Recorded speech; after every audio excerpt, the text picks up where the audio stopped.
초등학교 시험 문제에 화장실을 이용할 때 화장실 문을 열기 전에 해야 하는 것은 무엇입니까?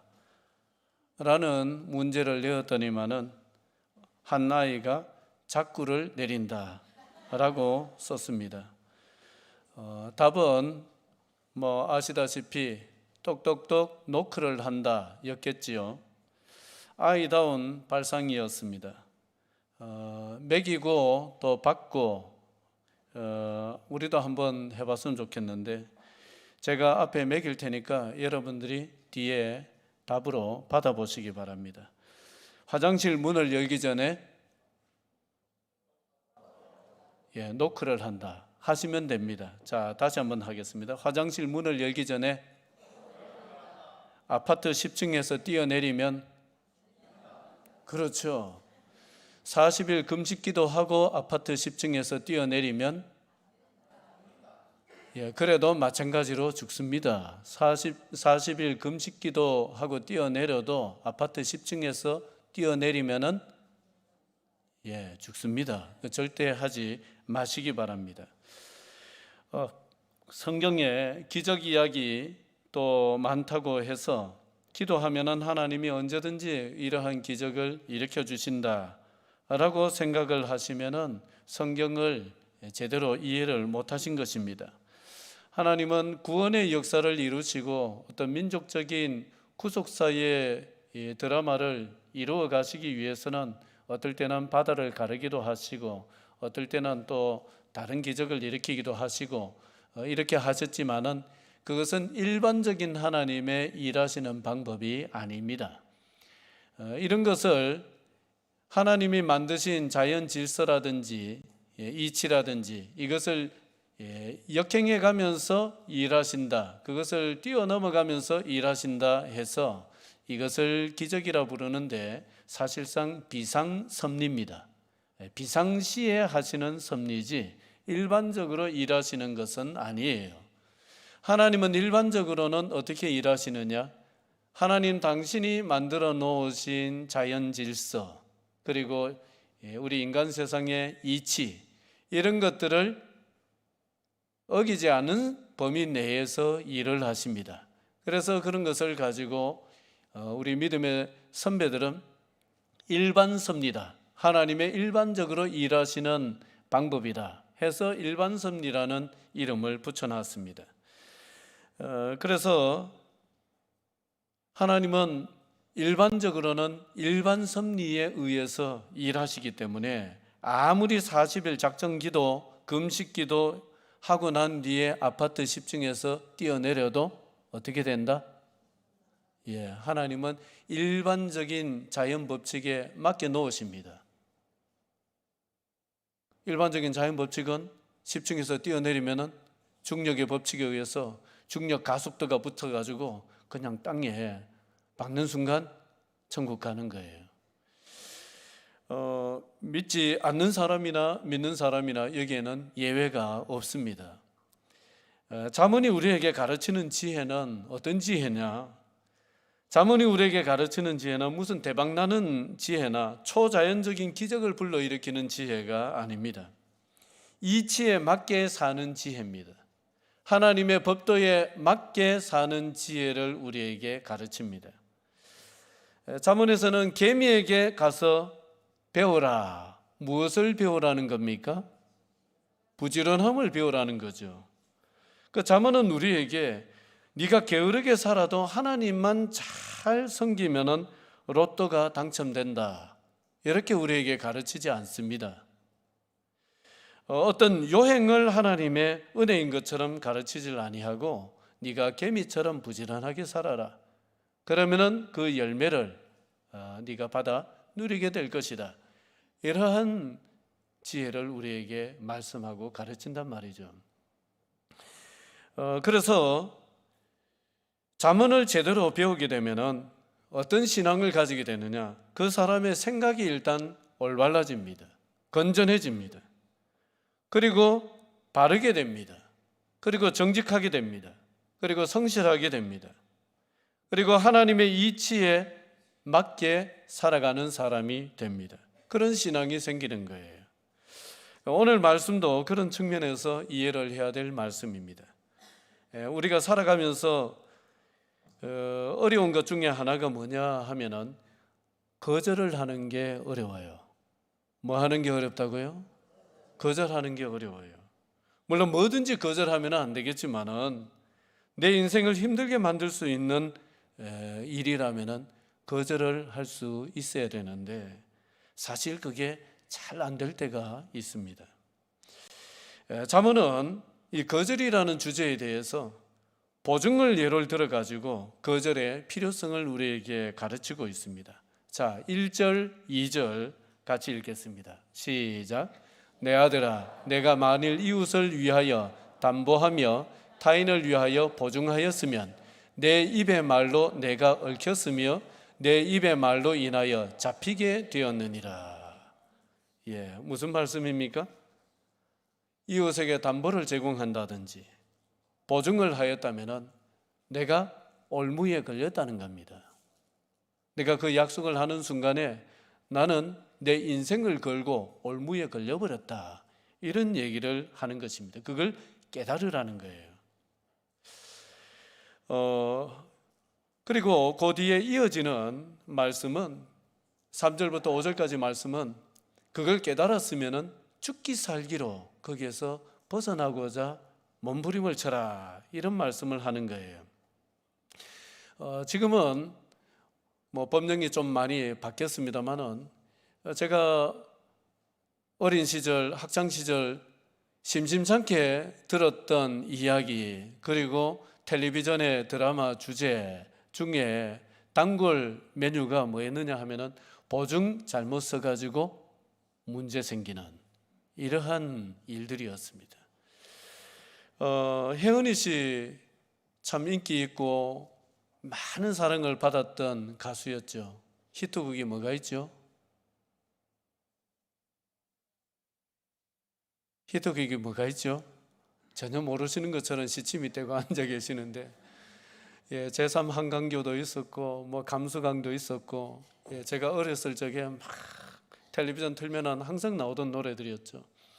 많은 사랑을 받았던 가수였습니다만은 그 인생은 굉장히 아픔이 많고 기구한 인생이었습니다. 젊어서는 아버지 빚보증을 갚느라고 청춘을 밤무대에서 다 불살라야 됐고, 나이 들어가지고는 남편 보증빚 갚느라고 10년을 쉬지도 않고 밤무대에 뛰어다녔다.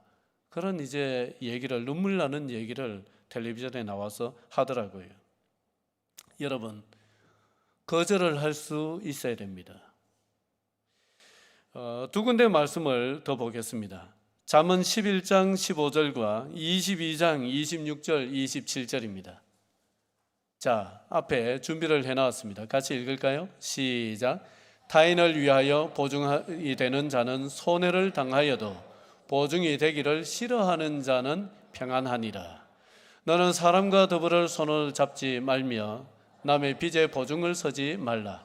만일 갚을 것이 내게 없으면 내 눈 침상도 빼앗길 것이라.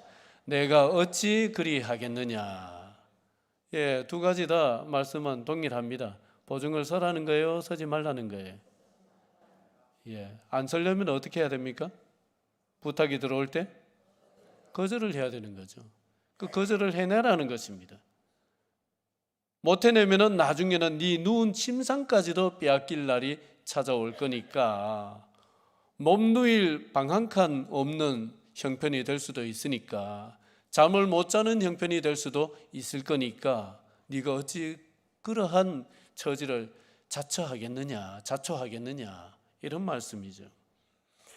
자, 이 말씀을 꼭 보증에 관한 것으로만 생각할 필요는 없습니다. 보증을 예를 들어 가지고 우리 인생에 찾아오는, 이건 반드시 거절을 해야 되는데 거절을 하지 못하는 경우에 거절을 해내라는 교훈을 주시는 말씀입니다. 그렇게 받으면 되겠습니다. 우리가 살아가면서 거절을 해야 되는 부탁인데 왜 거절을 잘 못하느냐? 인간관계가 깨질까 봐 거절을 못하고 알았어 했다가 나중에 힘들어지는 경우가 얼마나 많이 있습니까? 거절을 하라는 것입니다. 거절하지 못하고 들어준 것이 문제가 되어서 누운 침상까지도 빼앗기는 이런 형편이 찾아오는 것보다는 차라리 지금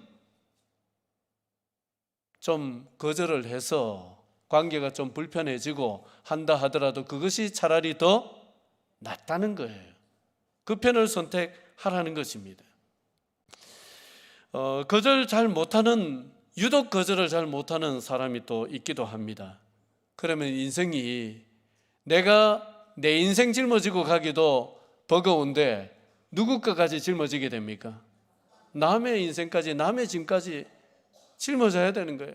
그래 어떤 분은 보면은 막 정말 힘들게 뭘 하고 있는데 뭐 하냐 했더니만은 자기 게 아니에요.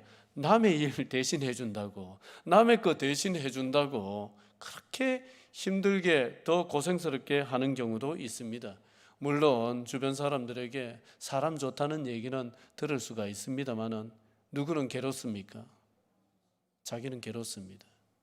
그런데 뭐 이것이 큰 문제가 아니면은 그래도 괜찮습니다만은 내 인생을 어떤 깊은 수렁 속에 빠뜨린다든지 내 가정을, 내 가족들의 삶까지 힘들게 만드는 일이라고 한다면은 무엇을 해내야 되느냐? 거절을 해내야 됩니다. 거절하라는 거예요. 여러분, 거절을 할 때에 저 사람이 날 싫어하지 않을까? 그렇게 자꾸 신경이 쓰입니다. 여러분, 좀 싫어해도 됩니다. 모든 사람에게 다 사랑받으면서 살려고 하는 그거 큰 욕심입니다. 한두 사람, 몇 사람 정도는 나를 싫어하는 사람 있어도 사는데 큰 지장 없습니다. 마음을 내려놔야 되는 거예요. 때로는 여러분 거절을 하시는데 누구 말도 거절을 해야 되느냐 하면은 지금 앞에서 설교하는 이 사람 말도 거절을 해야 됩니다. 목사의 말도 여러분 때로는 거절해야 돼요. 우리는 오랫동안 한국교회 많은 목사님들이 목사의 말이라면 아멘 해라 이렇게 많이 강조하기도 하고 가르쳐 왔습니다만은 여러분 절대 그렇게 하면은 안 됩니다. 아시겠어요? 이건 아멘 하시네. 절대 그래 하면 안 됩니다. 절대로 목사의 말이라고 다 아멘 하면 안 됩니다. 그 위험천만한 신앙이에요. 목사가 잘못된 걸 얘기를 하는데도 아멘 하면 어떻게 하잔 말입니까? 어디에 아멘을 해야 되느냐? 성경 말씀에 근거한 얘기를 할 때만 아멘 하십시오. 성경이 가르치는 것을 얘기할 때만 아멘 해야지 목사가 사견을 얘기를 하고 자기의 주장을 얘기하고 뭐 자기의 목표를 이루고자 하는 얘기를 할 때에는 여러분 거기에는 단호하게 뭐라고 하셔야 되느냐? 같이 해볼까요? 노멘. 오늘 제목입니다. 때로는 노멘이 돼야 됩니다. 노멘 할 줄 알아야 됩니다. 그게 균형입니다. 그게 지혜입니다. 그래야 건강한 신앙을 유지할 수 있습니다. 직장 상사의 말이라도 하나님 말씀과 하나님의 이치에 심하게 어긋나는 것이라면은 둘러대든지 정중하게 거절을 하든지 그때도 여러분 용기를 내서 노멘을 하실 수 있기를 바랍니다. 그래야 하나님과의 관계가 깨어지지 않습니다. 자, 1절과 2절은 이런 것을 우리에게 말씀을 하고요. 그 뒤에 3절과 5절까지는 이미 보증을 섰거나 이미 거절하지 못하고 들어주겠다고 약속을 한 상태입니다. 그런데 나중에 보니까 이거 안 되겠는 거예요. 큰일 나겠는 거예요. 거기에 대해서는 잠언은 뭐라고 말씀을 하시는가? 자, 3절에서 5절까지 잠언이 우리에게 가르치는 답은 뭔가? 같이 한번 보겠습니다. 시작. 내 아들아, 내가 내 이웃의 손에 빠졌은즉 이같이 하라. 너는 곧 가서 겸손히 내 이웃에게 간구하여 스스로 구원하되 내 눈을 잠들게 하지 말며 눈꺼풀을 감기게 하지 말고 노루가 사냥꾼의 손에서 벗어나는 것 같이, 새가 그물 치는 자의 손에서 벗어나는 것 같이 스스로 구원하라. 저기에 보면은 뭐 이미 약속했는데 뭐 잠이나 자라고 해요. 뭐라고 그래요? 내 눈꺼풀을 잠들게 하지 말며, 눈꺼풀을 감기게 하지 말고, 잠도 자지 말고 당장 달려가라는 것입니다. 당장 가서 물리라는 것입니다. 번복하는 게 어려워도 이거 내가 어리석은 결정을 했으니 어떻게 안 되겠어 하면서 물릴 수 있으면 최선을 다해서 물리라고 그래요. 그 뒤에 노루와 새를 예를 듭니다. 노루가 잡혔습니다. 그러면 노루가 아이고야 내 인생은 여기까지구나 하고 순순히 잡혀가죠. 뭐 노루 잡아보셨어요 말이지. 제가 어렸을 적에 뭐 토끼, 목노, 그 다음에 노루, 목노 큰 거 이래 만들어가지고 산에다가 길목에다가 덫을 설치해서 잡고, 지금은 불법입니다. 그러면 안 됩니다. 그런 적이 있었습니다. 그러면은 거기에 걸려든 짐승은 가만히 있질 않습니다. 내 다리가 막 조여가지고 피가 나고 발목이 끊어질 정도가 돼도 발버둥을 칩니다. 벗어나기 위해서. 새도 그렇게 안 합니까? 가만히 있다가는 내일이면 나는 펄펄 끓는 가마솥에 들어가야 되는데 어떻게 가만히 있겠습니까? 몸부림을 치는 거예요. 발목이 잘려나갈지라도 몸부림을 치는 거예요. 그래서 네가 이미 약속을 했다 하더라도 이것이 네 인생에 큰 문제가 생길 것 같으면은 어떻게 하라는 거예요? 가서 잠도 자지 말고 부탁하고 매달리고 그렇게 해라. 또 거절하면은요, 아이고 안 되는구나 하고 가만히 있으라는 거예요. 또 잠도 자지 말고 또 가라는 거예요. 대답하기 싫으신 것 같은데 1번, 2번으로 할까요? 가지 마라. 2번은 또 가라. 또 가라는 겁니다. 계속 포기하지 말고. 그런 말씀입니다. 그러면서 그 뒤에 2번 반복을 하는 말씀이 있어요. 다시 띄워주실래요? 저기 보세요. 강구하여 스스로 구원하되, 마지막 줄에 스스로 구원하라. 그냥 뭐 어찌 되기를 바라고 가만히 있으라는 말이 아니라 네 스스로 네 자신을 구원해내지 못하면 그 문제에서 그 누구도 해결을 해주지 못하니까 네가 달려가고 네가 몸부림쳐라. 그런 말씀입니다. 여러분, 실수를 할 수 있습니다. 실수 없는 인생이 없습니다. 다 실수합니다. 그러나 수습할 때를 놓쳐서는 안 됩니다. 때를 놓치면은 우리의 속담에 있잖아요. 호미로 막을 것 가래로도 못 막는 거예요. 호미로 막을 것을. 사실 번복하기가 어렵습니다. 제가 한 몇 차례 이런 말씀을 드린 적이 있습니다. 운전하다가 아주 이상한 사람을 만나더라도 문 내리고 아니면 문 열고 나가서 싸우라고 했어요? 싸우지 말라고 그랬어요? 뭐 목사가 싸우라고 했겠습니까? 싸우지 말라고 했어요. 왜 싸우지 말라고 했느냐? 이유를 제가 한 가지 들었었는데 혹시 기억나세요? 저 사람 돌아오는 주일날 우리 교회에 올 수 있다. 그러면서 그거 생각하고 그 순간 뭐 화가 나더라도 참아라. 그렇게 말씀을 드린 적이 있습니다. 이 말씀을 왜 드렸느냐, 왜 이런 이유를 제가 말씀을 드렸느냐, 사연이 있습니다. 제가 직접 겪었기 때문에 그래요. 한 번은 신방을 갔다 오다가 그 애매한 상거리 골목이었는데 그 참 각도가 이상해서 거기 항상 위험해요. 그 제가 지나가고 있는데 그 골목에서 각도가 좀 애매했는데 한 차가 나오더니만은 제 후미를 슬쩍 부딪혔습니다. 접촉사고가 났는데 막 큰 대형 사고는 아니었지만은 그래도 수리를 조금 해야 되는 정도의 사고였습니다. 의성에서 일어난 사고는 아니니까 누굴까 궁금해하지는 마세요. 그래 그런 사고가 났는데 이거 틀림없이 아유 저 사람이 전방 주시를 순간적으로 안 했는갑다. 골목에서 나올 때는 잠시 기다렸다가 나오든지 살피고 나와야 되는데 저렇게 그냥 나와서 제 앞을 박은 것도 아니고 제 뒤를 박았으니까 누구 잘못이에요? 제 잘못이에요? 그 사람 잘못이에요? 그것도 제 편 들어야죠, 여러분들이. 그 사람 잘못이죠. 이게 뭐 제 후미를 받아 놨으니까 그것도 골목에서 나오다가 그 사람 잘못인 거예요.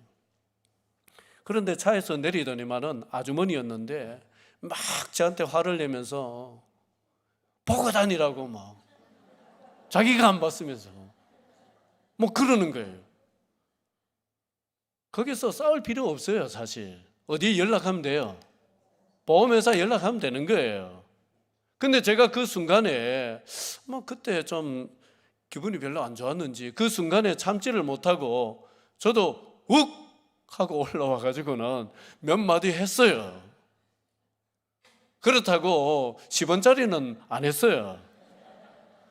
여러분, 제가 말씀드리잖아요. 눈꼬리 처지고 순하게 생겨도 성질머리 있다고. 속으시면 안 돼요. 성질머리 있어요. 그래서 그 순간에 참아야 되는데 몇 마디 해버렸어요. 그러고 나니까 마음이 안 편해요. 그래서 그 아주머니한테 아유, 제가 좀 감정을 주체하지 못하고 이래 얘기를 해서 죄송합니다 하고는 수습을 하고 헤어졌습니다. 주일이 되었어요. 이렇게 앞에서 설교한다고 섰는데 저 뒤에 그 아주머니가 앉아 있는 거예요. 틀림없이 그 아주머니 같아. 그때부터 설교가 되겠어요? 뭘 설교했는지 모르겠어요. 어쨌든 예배 마치고 이제 밖에 서서 성도들 인사하는데 보니까 아니에요. 너무 닮았어. 쌍둥이 같아. 너무 닮았어요. 그런데 다행히 아니었어요. 이야, 그 일 이후부터 저는 뭐 차 타고 가다가 어떤 이상한 사람 만나도 저 사람 다음 주에 설교하는데 저 뒤에 앉아 있을 수 있다. 사안 교훈을 받았습니다. 그래서 그래 얘기를 한 거예요. 여러분, 수습이라는 것은 그나마 그래도 제가 미안하다고 얘기를 했으니까 그 아주머니가 아니어서 정말 더 다행이었지만 그 아주머니였다 하더라도 조금은 덜했겠죠? 안 그렇습니까? 예, 수습은요, 자존심을 내주고 최악의 상황을 막아내는 것입니다. 그게 수습입니다. 미루면 안 됩니다. 바로바로 수습하는 것이 가장 좋습니다. 실수했으면 실수했다. 참지 못했으면 내가 순간적으로 참지를 못했다. 자존심을 상해도 자존심 내려놓고 수습을 하는 것이 호미로 막아내는 것입니다. 호미로 막을 수 있는 때에 막아내야지 그 시간을 놓치면 나중에는 가래로도 못 막는 거예요. 실수는 누구나 할 수가 있습니다. 중요한 것은 뭐냐? 수습할 때를 놓치지 않는 것입니다. 그런데 거절하는 것도 수습하는 것도 해내려면 가장 중요한 것이 뭐냐? 제가 이 말씀을 묵상을 하면서 또 살아온 삶을 또 한번 돌이켜보면서 가장 중요한 게 뭘까? 거절을 해야 되는 문제에서 거절을 해내고 또 자존심 내려놓고 수습을 해야 될 때 수습을 해내는 일을 해내기 위해서 제일 중요한 게 뭘까? 자, 잠언 18장 14절을 한번 볼까요? 잠언 18장 14절. 자, 앞에 준비를 해놨습니다. 같이 읽겠습니다. 시작. 사람의 심령은 그의 병을 능히 이기려니와 심령이 상하면 그것을 누가 일으키겠느냐. 이것과 꼭 관계된 말씀은 아니지만은 심령에 관한 말씀으로서 굉장히 의미 있는 말씀이에요. 사람의 심령, 사람의 마음입니다. 그 마음이 견고하면은 병을 이길 수 있지만은 그 마음이 견고하지 못해서 마음이 허물어져 버리면, 마음이 무너져 내리면은 누가 그 사람을 일으켜 줄 수 있겠느냐? 이미 마음이 허물어졌는데. 내면의 힘을 말씀하는 구절입니다. 내면의 힘. 같이 해볼까요? 내면의 힘. 내면의 힘입니다. 내면의 힘이 중요하다는 말씀입니다. 거절은 내면의 힘이 있어야 할 수가 있습니다. 내면의 힘이 없으면 거절을 못할 뿐만 아니라 자꾸만 내가 내 인생을 살지 못하고 다른 사람 눈에 맞춰서 사는, 다른 사람 시선에 휘둘리는 삶을 살 수밖에 없습니다. 자꾸 다른 사람 눈에 맞추는 거예요. 내가 내 인생을 살아야 되는데. 그래서 내 감정을 표현할 수도 있어야 됩니다. 내가 좀 기분이 안 좋다. 그 말을 들으니까 마음이 좀 상한다. 뭐 이렇게 표현을 할 수도 있어야 됩니다. 아니, 내가 지금은 그거 해주고 싶어도 상황이 그렇게 못 돼. 미안하지만은 안 되겠어. 이렇게 자기를 드러내고 표현을 해야 됩니다. 해야 되는데 내면의 힘이 약하면은 안 되는데도 불구하고 자꾸만 알았어 하고 나는 마음이 안 좋은데 자꾸 표정을 억지로 만들려고 애를 쓰고 굉장히 괴로워지는 거예요. 모순적인 삶을 자꾸 살게 되는 거예요. 내 삶을 살아야 되는데 자꾸 다른 사람, 저 사람에게 맞춰주는 삶을 살게 되는 거예요. 예수 믿는 사람은 입꼬리가 어떻게 돼야 됩니까? 그게 성경 어디에 있어요? 여러분, 예수 믿는 사람은 화난 표정 지으면 안 됩니까? 예수 믿는 사람은 좀 굳은 표정으로 있으면 안 됩니까? 안 됩니까? 됩니까? 됩니다. 물론 웃는 얼굴이 더 좋겠지만은 여러분, 한평생 정말 대쪽같이 살아온 사람의 얼굴이 항상 생글생글 하던가요? 근엄하던가요? 그런 사람은 대체로 근엄합니다. 그렇게 살아온 내 인생이 내 얼굴에 나타나는 것을 어떻게 그걸 억지로 바꿀 수가 있겠습니까? 근엄하게 살아왔으면 근엄한 얼굴 표정으로 있어도 되는 것이고, 기분이 좀 언짢으면 언짢은 표정으로 있어도 됩니다. 화가 났으면 화난 표정으로 있어도 됩니다. 안 되는 건 아니에요. 내면에 힘이 있으면 그렇게 그냥 내 자신을 정직하게 드러내면서 살 수가 있습니다. 그러나 내면이 약하면 자꾸 저 사람한테 맞춰주는 거예요. 표정도 맞추고 모든 걸 맞추는 거예요. 그러면 그럴수록 내 인생은 2배, 3배로 힘들어집니다. 그럴 필요가 없습니다. 여러분, 자존심을 세우는 것보다 더 어려운 일이 자존심을 내려놓는 일입니다. 수습하기 위해서 자존심을 내려놓으면 진짜 내면의 힘이 있어야 합니다. 내면의 힘이 있는 사람만이 자존심을 내려놓을 수 있습니다. 제가 좋아하는 목사님 중에 박시성을 가진 한 목사님이 있어요. 이분은 믿지 않는 형제들, 집안 사람들 얼마나 힘들게 하는지 정말 많은 고난을 겪었습니다. 그런데 이분이 누구한테도 지지 않는 성미예요. 뭐 눈부터가 막 부리부리한 게 사람 잡아먹을 것처럼 생겼어요. 얼굴도 항상 뭐 이렇게 다녀요. 그 절대로 안 져요. 그런데 집안 사람들이 막 그렇게 괴롭히는데 한 번도 이기질 않아요. 다 져줘요. 그래 한번 만났더니만은 목사님 어째 그럽니까? 어떻게 그럴 수 있습니까? 했더니만은 이 목사님이 전 목사야. 항상 저를 부를 때 전 목사야 이래. 전 목사야. 나는 호랑이고 저 사람들은 토끼다. 나는 호랑이고 저 사람들 토끼라는 거예요. 집안 사람들. 야, 호랑이가 져줘야지 토끼가 져주냐? 호랑이가 져줘야지. 항상 대답이 그래요. 정말 호랑이 같아요. 여러분, 내면이 약합니까? 강합니까?